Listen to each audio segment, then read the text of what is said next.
Welcome back to the Monday Morning Point Guard podcast. On today's episode, going to be discussing the announcement of the All-Star starters, as well as the new format for the Rising Stars game. If you do like the video, please consider giving us a like, as well as subscribing for weekly content. If there's a spot you agree with, disagree with, either throw it in the comments section or to us on Twitter. We'd love to interact with you there. Also, if you prefer to listen to the episode uninterrupted, it is up on Spotify, so check us out there. All right, so this week the All-Star starting lineup was announced. Out east, it's going to be Giannis, DeMar DeRozan, Kevin Durant, Joel Embiid, and Trae Young. Out west, we got LeBron James, Nikola Jokic, Ja Morant, Steph Curry, and Andrew Wiggins. The East just seems really accurate. It seems like they nailed that. Maybe not Trae Young just based on the season that the Hawks are having, but they've really turned it around as of late. And there really isn't anyone that I'd have ahead of him in that spot. I think he's the one up for debate spot out east, but I don't even think it's a strong debate. I think having two Bulls guards would be excessive if you wanted to throw Levine in there. And then James Harden's had a pretty disappointing year by his standards. At the end of the day, this is just a popularity contest, and Trae is one of the most popular players in the league, so not surprising to see him there. Out west, we have a couple of first-time All-Stars as starters, and Andrew Wiggins and Ja Morant. Ja Morant has had an amazing season for the Grizzlies. They're definitely overachieving, and he's well-deserving. Andrew Wiggins is one that kind of raises your eyebrows as an All-Star starter. If you had told me a year ago that he would be an all-star starter at any point in his career, I would have told you you're crazy. Also, if you had told me when he was drafted it was going to take 8 years for him to get to an all-star game, I would have also told you you're crazy. So great, just weird stuff to see Andrew Wiggins at this stage. Does he deserve it? Probably not. Probably not if we're just looking at this in a vacuum.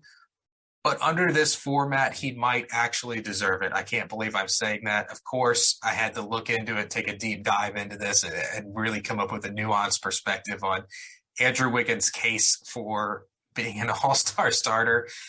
So let's kind of first of all look at what he actually is. Well, he's a pretty efficient 18 a game, elite athlete. He's taking on tough assignments on defense. So, a two-way efficient shooting slasher, that sounds like it could be an all-star, especially when you factor in the success that the Warriors are having this season. As I mentioned, 18 a game, 48% overall on field goals and 40% on threes with only 1.5 turnovers. So he's flirting with like a 50-40 club. I mean, the free throws aren't there, so he won't get to the 50-40-90, but still 50-40 is really impressive. And the Warriors are just a great story this season. It's nice to have them back kind of headlining the conference after a couple of years, really being a bottom feeder. Now I hear what you're saying. Andrew Wiggins can't be a starter. There has to be somebody that we can put over him. Well, who would it be? Devin Booker, Luka Doncic, Anthony Edwards are all considered guards under this current format. So they couldn't be considered for that spot. And if you want to say that, like, the first seed should have a starter out west, in the Suns, like, there's a great case for that. But Devin Booker and CP3 were not getting over Steph Curry and Ja Morant. It was just not happening. So those two can't even be considered for this Wiggins starting spot. Then you've got Paul George as a front court player. So he's hurt. He's likely lost some votes there. Anthony Davis has missed a ton of games, and the Lakers have just been a huge disappointment this year. So not surprising to see him up there. He actually has a lot more votes than even any of the guards that I mentioned, the Curry, the Luka, CP3, Devin Booker, Anthony Edwards. So it's hard to really make a case against him, at least obviously by votes. So it's not even as if we took the top 5, Wiggins would still be in there.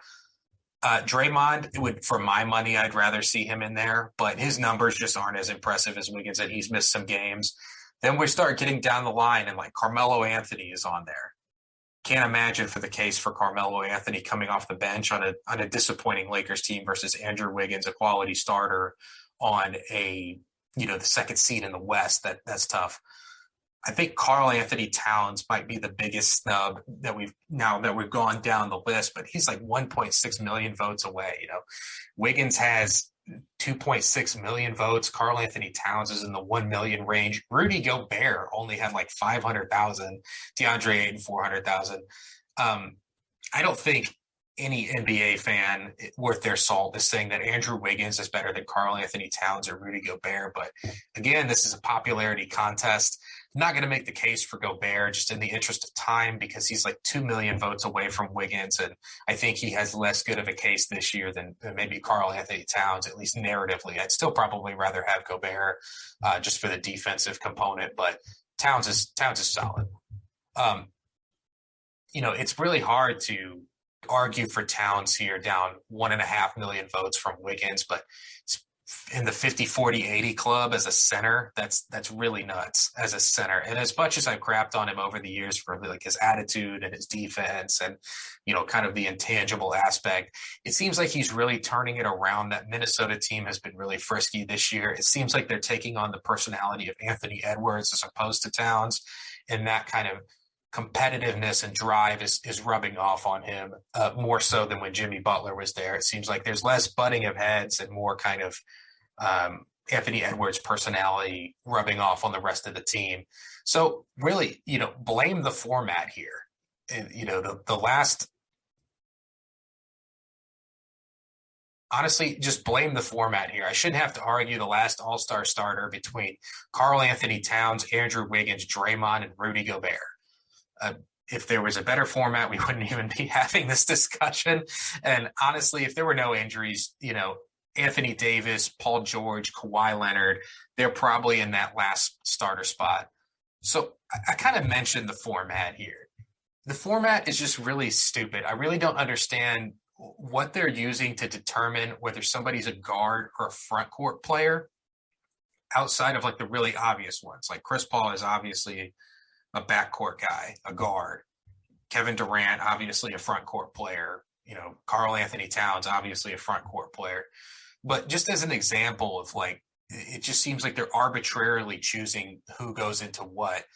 DeMar DeRozan and Levine, they're both considered guards by the voting base or how they're determining the votes. They're both considered guards, but by the All-Star Games format standard, they're saying that teams are starting 2 guards and 3 front court players. So Levine and DeMar can't both be guards since Lonzo Ball is clearly the starting point guard there. If you want to say that they both do more guard things than forward things, that's fine. Levine is questionable. I think he's probably should still be more considered a guard. But in the case of DeMar DeRozan, he's basically playing power forward for them, so I don't know how he's being considered a guard. And what about LeBron? LeBron's the point guard for that team, on the court, but he's considered a front court player. So I don't understand the difference they're making. Jimmy Butler, again, considered a front court player, but he's even more of a guard than DeMar DeRozan, given the lineups the Heat run versus the Bulls. And for Jimmy's piece, whenever Kyle Lowry's out, he's the de facto point guard. So I don't know how he's not considered a point or a guard when DeMar is. And there's some other weird cases here, like Luka being considered a guard. You could easily consider him a front court player. By role, he's a guard, but with some of the lineups that are run, he could easily be considered a front court player. And this is especially dumb because it affects who gets in as a starter. We're looking at it this year where we have Andrew Wiggins starting over guys like Devin Booker. Like that just shouldn't happen. But with the format, that's the way that it has to. I'll extend the league an olive branch here on the current format. It's a huge improvement on the old format where we had, guards, forwards, and a center. But I'm not sure we ever really needed positions to be included in the All-Star game.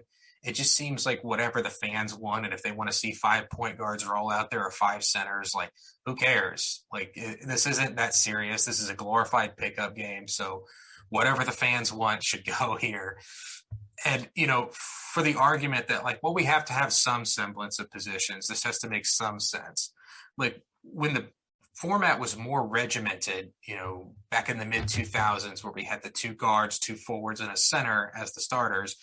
The West in 2005 had T-Mac, Kobe, Tim Duncan, Kevin Garnett, and Yao Ming. Does that make sense as a team? Is that better or make more sense than what we have currently? We've gone to positionless basketball, so we need to update the format. And if, like I said, if fans want to see 5 point guards out there, who cares?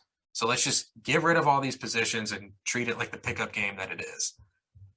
Also wanted to discuss the new Rising Stars game format because it sounds really interesting this year. I didn't even know they were looking at updating this, and they kind of just sprung it on us. It feels like last minute. So the Clorox Rising Stars game, it's just a weird sponsor. I don't know. It's something about Clorox Rising Stars. It just sounds like a weird name to me, but whatever. It's not. It's unimportant.